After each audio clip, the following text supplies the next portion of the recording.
Welcome everyone, my self Pankaj Yadav आपके अपने YouTube channel medical science में एक बार फिर से नई वीडियो के साथ में स्वागत करता हूं, जो कि इस्चेमिक हार्ट डिजीज।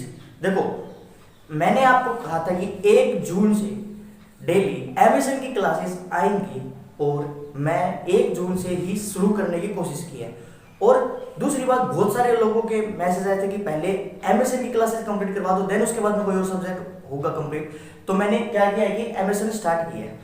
तो जो भी इस वीडियो को देख रहे हैं वो, या जिसको भी किसी भी टॉपिक से रिलेटेड एमएसएन में अगर कंफ्यूजन है या फिर किसी भी सिस्टम में प्रॉब्लम आ रही है, तो पूरी वीडियोस को कंप्लीटली देखना और समझना, और कहीं परेशानी आए तो मेरे को कमेंट करके या फिर मेरे जो व्हाट्सएप ग्रुप है उसके ऊपर मेरे को बताना। उसके अंदर आपकी जरूर मैं सुनूंगा और प्लस में क्या नाम है उसको कोशिश करूंगा कि ठीक करने की वो कंफ्यूजन ना हो।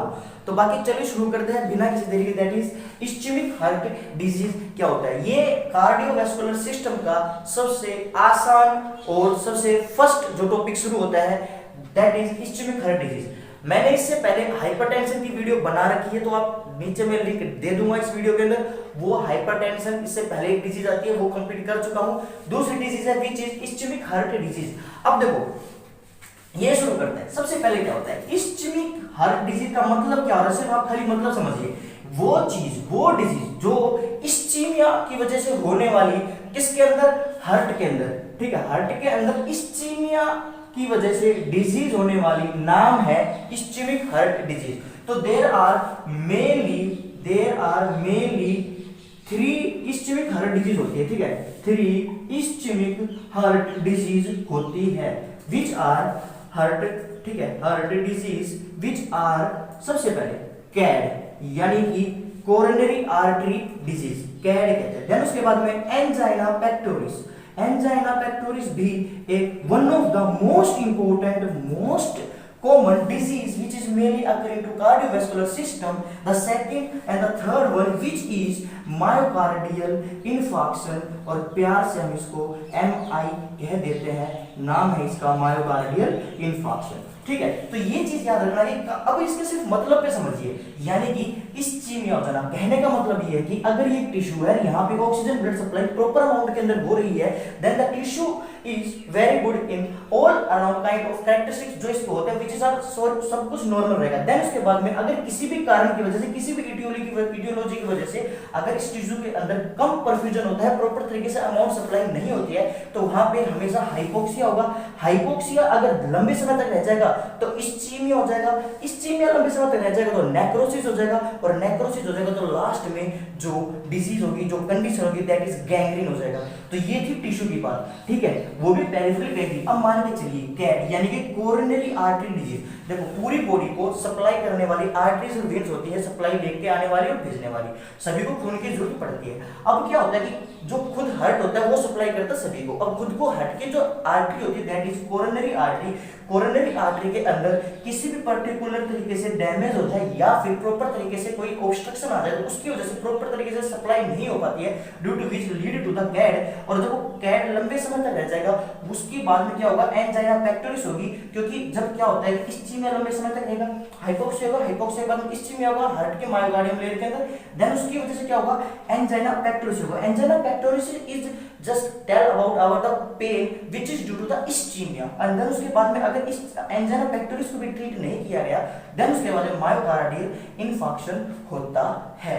याद रखना, जिसके भी MI आता है, हार्ट अटैक आता है, जो भी है, वो हमेशा सबसे पहले कैड से शुरू होता है, देन उसके बाद में एंजाइना पेक्टोरिस जो सडन पेन होता है, बट इसको भी ट्रीटेबल होता है, लेकिन इसको अगर ये ठीक नहीं हुआ तो ये मायोकार्डियल इन्फार्क्शन लीड कर देगा और पेशेंट डैमेज हो जाएगा या फिर डेड हो जाएगा, ठीक है। तो this is all about the, किसके बारे में, इस्चेमिक हार्ट डिजीज के बारे में। आने वाली मैं हर डिजीज के बारे में, इसके बारे में बताऊंगा, ठीक है, कि ये क्या क्या होती है और क्या क्या पूरी डिटेल स्टडी करेंगे अपन तीनों टॉपिक के ऊपर। सबसे पहले फिर उठाते हैं इसके अंदर कि सर रिस्क फैक्टर, यानी कि रिस्क फैक्टर क्या होता है। रिस्क फैक्टर दो तरह के होते हैं, ठीक है, रिस्क फैक्टर 2 तरह के होते हैं। फर्स्ट वन मॉडिफेबल, ठीक है, जिसको अपन मॉडिफाई कर सकते हैं, मॉडिफेबल, ठीक है, एंड नॉन मॉडिफेबल, ठीक है, नॉन मॉडिफेबल होते हैं, यानी कि क्या होता है कि जिनको अपन मॉडिफाई नहीं कर सकते हैं। सबसे पहले मैं नॉन मॉडिफेबल बता देता हूं, जो कि आसान होते हैं, चार्ज एज, यानी कि एज के द्वारा जो एब्नॉर्मलिटी होती है उसको चेंज नहीं कर सकते। रेस, हेरिडिटी, ठीक है, हेरिडिटी, जेंडर और बाकी इसके अलावा जेनेटिक मटेरियल, ये जो चीजें होती हैं इनको अपन चेंज कभी लाइफ में नहीं कर सकते हैं। ये इनकी वजह से कोई एबनॉर्मलिटी होती है तो वो फिर परमानेंट होती है, उनका कोई ट्रीटमेंट नहीं होता, ठीक है। यानी कि किसी की एज की वजह से एमआई हो रहा है तो क्या किया जा सकता है। देन इसके अलावा रेस की, जो उसकी रेस है एशियन है, अफ्रीकन है, व्हाटएवर द हेरिडिटी जो उसके माँ बाप से आई हुई जितने भी लक्षण है, all these types of gender it would be like क्या ये आदमी है या औरत है, या फिर इसके अलावा पोस्ट मेनोपॉजल वीमेन है जिसके अंदर चांसेस बढ़ जाते हैं, प्लस में जेनेटिक मटेरियल, जो उसका जेनेटिक मटेरियल उसके अंदर कोई एबनॉर्मलिटी तो नहीं है। तो this is all about the non modifiable risk factor. Then उसके बाद में क्या होता है मॉडिफाइबल रिस्क फैक्टर। बहुत बार क्वेश्चन पूछ लिया जाता है कि इनमें से कौन सा मॉडिफाइबल है कौन सा नॉन मॉडिफाइबल है। तो सबसे पहले मॉडिफाइबल के बता दो जिसको अपन मॉडिफाई कर सकते हैं। सबसे पहले हैबिट्स को अपन मॉडिफाई कर सकते हैं। दारू बीड़ी सिगरेट तो नहीं पीता, स्मोकिंग और अल्कोहल का पेशेंट तो नहीं है। देन उसके बाद में second one which is hypertension, यानी कि किसी की बीपी की प्रॉब्लम तो नहीं है। Then third one which is क्या भाई, इसके अलावा डायबिटीज का पेशेंट तो नहीं है, डायबिटीज को भी ट्रीट किया जा सकता है, ठीक है। फोर्थ वन व्हिच इज कि अगर होमोसिस्टिनीमिया, यानी कि होमोसिस्टिनीमिया, इसके बारे में भी मैं आपको बताऊंगा। And fifth one which is क्या होता है, ठीक है। थर्ड फर्स्ट सेकंड थर्ड ये न्यूमेरिक है, ये थोड़ा सा गड़बड़ हो जाता है मेरे से, बट इसका माइंड मत करना। तो fifth one which is diabetes homocysteinemia हो जाता है। बाकी इसके अलावा जो होता है व्हिच इज पर्सनैलिटी, यानी कि इंसान की खुद की पर्सनैलिटी कैसी होती है। तो this is change when which are seen. सबसे पहले क्या होता है कि हैबिट्स के अंदर मैं आपको ये सारे लिख लेना, इसको मैं एक एक करके बता रहा हूँ आपको, ठीक है। तो हैबिट्स क्या होता है, हैबिट्स के अंदर सबसे पहले जो इसके अंदर पाई जाती है, जैसे कि कोई पेशेंट है स्मोकिंग का पेशेंट कर रहा है, ठीक है, स्मोकिंग का पेशेंट है, सिगरेट पीता है, निकोटीन होता है, सभी को पता है स्मोकिंग के अंदर, जो कि कैंसरस एजेंट होता है, कैंसर के अंदर करवाता है। रिस्क फैक्टर का मतलब ये होता है कि जरूरी नहीं होता कि वो एमआई करे, लेकिन वो चांसेस बढ़ा देता है एमआई के। यानी कि अगर जरूरी नहीं है, अगर आप तेज बाइक चला रहे हो और तेज बाइक चलाने से जरूरी नहीं होता कि एक्सीडेंट हो ही जाए। They will get prone, the person will get prone to accident if he will ride that bike at a high speed. तो वो क्या होता है कि एक रिस्क फैक्टर बता देता है, ठीक है, रिस्क फैक्टर बन जाता है। तो बस उस चीज को आप ध्यान रखना। हैबिट्स का मतलब क्या होता है, स्मोकिंग निकोटीन होता है। स्मोकिंग क्या करता है, एक तो कैटेकोलामाइन की एक्टिविटी को बढ़ा देता है, कैटेकोलामाइन की एक्टिविटी बढ़ जाती है। अभी कैटेकोलामाइन्स क्या होता है, catecholamines are the hormones that are release during the stress condition के अंदर भी, इमरजेंसी कंडीशन के अंदर भी होते हैं, जो हार्ट रेट को बढ़ा देते हैं, ठीक है, हाइपरटेंशन कोज कर देंगे। देन इसके अलावा हाइपरटेंशन कोज कर देंगे, हार्ट रेट इंक्रीज हो जाएगी, दैट विल क्या करेगा, इंटीमा को डैमेज कर देते हैं। समटाइम्स जो स्मोकिंग और निकोटीन वगैरह होते हैं, ये क्या करते हैं, अगर ये एक ब्लड वेसल्स है तो जो इसके अंदर की लेयर होती है इंटीमा, इसको डैमेज कर देते हैं, और ये डैमेज हो जाएगा तो कहीं से भी ऑब्स्ट्रक्शन निकल के आगे जाके कहीं भी जाके रुकावट कर देगा, प्रॉपर तरीके से ब्लड सप्लाई नहीं हो पाएगी, टिश्यू इनपरफ्यूजन हो जाएगा, जिसकी वजह से हाइपोक्सिया, नेक्रोसिस, इस्चीमिया नेक्रोसिस जो मायोकार्डियल इन्फार्क्शन कॉज कर देगा। तो this is all about the catecholamine, ठीक है। देन उसके बाद में क्या होता है, ये कैटेकोलामाइन होती है, हार्ट रेट इंक्रीज करवा देंगे, हाइपरटेंशन कोज कर देंगे। अब सेकंड नंबर पे हाइपरटेंशन क्या होती है, अगर किसी के पेशेंट के हाइपरटेंशन हो रही है तो वो क्या कोज करेगा, हाइपरटेंशन क्या करती है, इस समय वही बताया मैंने अभी, अगर तेज ब्लड सप्लाई करेगा, ये अंदर की जो इंटीमा है वो डैमेज हो जाएगी और ये कहीं जाके ऑब्स्ट्रक्ट कर देगा, ठीक है, ऑब्स्ट्रक्शन कोज कर देगा, टिश्यू इनपरफ्यूजन हो जाएगा एंड लीड टू द क्या कर देगा, लीड टू कैड या फिर भाई टिश्यू इस्चीमिया नेक्रोसिस और एमआई, ठीक है, जिसकी वजह से एंजाइना पेक्टोरिस होगा। थर्ड वन जो बताया था दैट इज डायबिटीज, यानी कि जो डायबिटीज होती है वो क्या ऐसे काम करती है। डायबिटीज के अंदर सभी को पता है जो ब्लड ग्लूकोज लेवल होता है वो इंक्रीज हुआ रहता है, जिसकी वजह से जो ब्लड की ओस्मोलैरिटी है वो इंक्रीज हुई रहती है, ठीक है, ओस्मोलैरिटी है वो इंक्रीज हुई रहती है। अब ओस्मोलैरिटी इंक्रीज हो रही है, थिक ब्लड हो चुका है, ठीक है, थिक ब्लड हो चुका है। Then third one which is कि ब्लड सप्लाई, ब्लड ग्लूकोज की ओस्मोलैरिटी इंक्रीज हो रही है, थिक हो चुका है, प्लस में क्या होगा कि स्लो ब्लड होगा, आगे नहीं बढ़ पाएगा, प्रॉपर तरीके से टिश्यू परफ्यूजन नहीं कर पाएगा, जिसकी वजह से क्या होगा कि प्रॉपर तरीके से टिश्यू परफ्यूजन नहीं हो पाएगा, टिश्यू परफ्यूजन नहीं हो पाएगा तो it will lead to the same वही necrosis, ischemia necrosis and MI कर देगा। देन इसके अलावा fourth one which is homocysteinemia, जो कि मैंने अभी आपको बताया था, नाम थोड़ा सा कंफ्यूजिंग है और बड़ा टिपिकल सा लगता है, बट बीमारी उससे भी आसान है, ठीक है। क्या होता है, फोर्थ वन व्हिच इज होमोसिस्टिनीमिया, यानी कि होमोसिस्टिनीमिया का मतलब क्या होता है कि होमोसिस्टिन जो होता है ये क्या करता है, अपने आर्टीरियल रीजनरेशन को चेंज कर देता है, यानी कि आर्टीरियल रीजनरेशन होती है, यानी कि कोई भी आर्टरीज वेन वगैरह होती है, वेसल्स वगैरह होती है, उसको रीजनरेट का फंक्शन करवाता है, ठीक है। पर ये एबनॉर्मल कर देता है उस चीज को, ठीक है, एबनॉर्मल कर देता है। इसको एब्जॉर्ब करने के लिए अपने पास में B6, B9 और B12, ठीक है, ये कोएंजाइम होते हैं, ठीक है, ये जो विटामिन्स होते हैं ये कोएंजाइम की तरह काम करते हैं और ये क्या करता है, इस होमोसिस्टीन को एब्जॉर्ब कर लेते हैं, ठीक है, ये क्या कर लेता है, इस होमोसिस्टीन को एब्जॉर्ब कर लेते हैं, जिसकी वजह से ये कोई भी एबनॉर्मलिटी कॉज नहीं कर पाता है। लेकिन कई बार क्या होता है कि लीवर फेलियर हो जाता है, लीवर फेलियर हो गया। अब ये जो B6, B9, B12 होता है ये लीवर के अंदर बनते हैं और ये क्या करता है कि जब ये नहीं खराब हो जाएगा तो ये नहीं बन पाएंगे, ये नहीं बन पाएगा तो ये कोएंजाइम नहीं बन पाएंगे, जिसकी वजह से इसको एब्जॉर्ब नहीं कर पाएंगे, जिसकी वजह से इसका लेवल इंक्रीज हो जाएगा और जिसकी वजह से आर्टेरियल रीजनरेशन को एबनॉर्मल कर देंगे, जिसकी वजह से वही टिश्यू इम्परफ्यूजन, हाइपोक्सिया, नेक्रोसिस और डैमेज हो जाएगा। तो this is all about the homocysteinemia. अब आखिरी के अंदर एक जो टॉपिक आता है व्हिच इज पर्सनैलिटी, ठीक है, पर्सनैलिटी कैसे कोज करती है।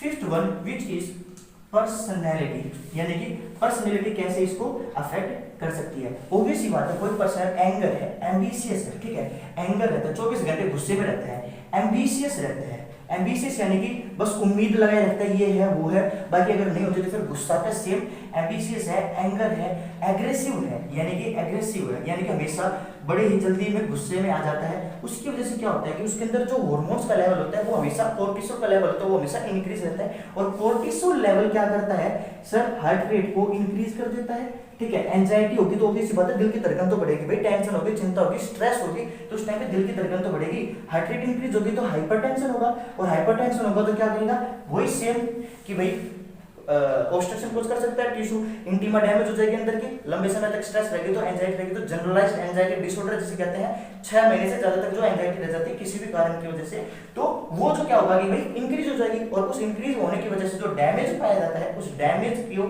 क्या कहता है, इस्चेमिक हार्ट डिजीज कहा जाएगा। तो this is all about the risk factors जो बहुत कॉमनली क्वेश्चंस पूछ लिए जाते हैं। ये जो टॉपिक है ये जो बेस बना देता है आपका कि भाई क्या क्या बीमारी होती है। देन उसके बाद में क्या होता है कि सर इसकी पैथोलॉजी बता देता हूं मैं कैड की, यानी कि कैड के अगर मैं डेफिनेशन बता दूं आपको, ये तो थी इसकी नॉर्मल, अब कैड की डेफिनेशन बता देता हूं। बड़ा छोटा सा टॉपिक है लेकिन आसान है, समझ में आ जाएगा, एक बार कभी नहीं बोलोगे, वीडियो को पूरी देखना। सबसे पहले कैड क्या होता है, कैड इज द डिपोजिशन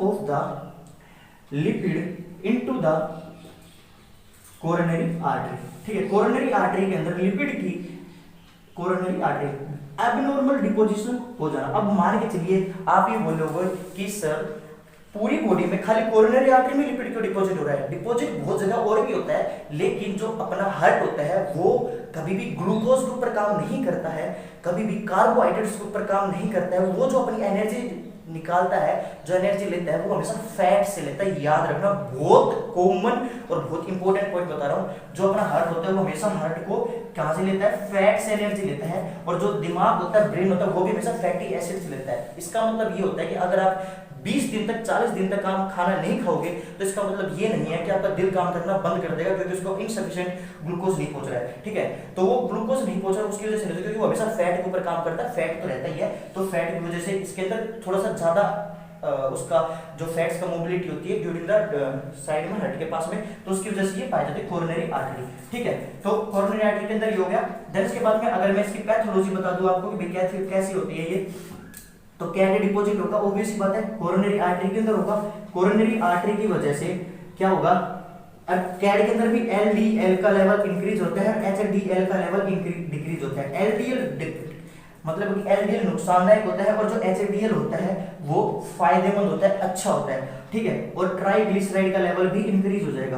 अब ये ट्राइग्लिसराइड बहुत लंबी फैटी चेन एसिड होती है जो डिपॉजिट होती है, जिसकी वजह से प्लेटलेट एग्रीगेशन होगा, ठीक है, प्लेटलेट एग्रीगेशन होगा, ठीक है। अब प्लेटलेट एग्रीगेशन होगा तो ऑब्वियस सी बात है वही टिश्यू हाइपोक्सिया, ठीक है, हाइपोक्सिया, इस्चीमिया एंड नेक्रोसिस, और वो डैमेज कर देगा, ठीक है। अब एक बात बता दूं, दो चीज बता दूं, थ्रोम्बोएक्जिन यानी कि TX2 ये एग्रीगेशन करवाते हैं प्लेटलेट्स का, और TI2 ये सेग्रीगेशन करवाते हैं। अब ये क्या चीज होती है, TX2 क्या करते हैं, एग्रीगेशन, यानी कि प्लेटलेट को एग्रीगेट करवाते हैं, और TI2 क्या करवाते हैं, ये सेग्रीगेट करवाते हैं उस जो डिपेंड रहता है, जो उसके जो प्लेटलेट्स होते हैं उसको एक जगह से दूसरी जगह उठाकर लेके जाते हैं। तो this is all about the किसके बारे में, TX2 और TXI2, ठीक है। देन इसके बाद में साइन सिम्टम्स क्या होते हैं, ठीक है। साइन सिम्टम्स बता देता हूँ, बहुत छोटी सी डिजीज है, समझते जाना। साइन सिम्टम्स के अंदर सबसे पहले क्या होता है कि ऑब्वियस सी बात है, अगर आपके ये डिजीज है तो उस टाइम पे क्या होगा, एंजाइटी होगी, ठीक है। बहुत कॉमन साइन सिम्टम्स आते हैं, एंजाइटी, डाइफोरेसिस हो गए, रटने की जरूरत नहीं, समझते जाना।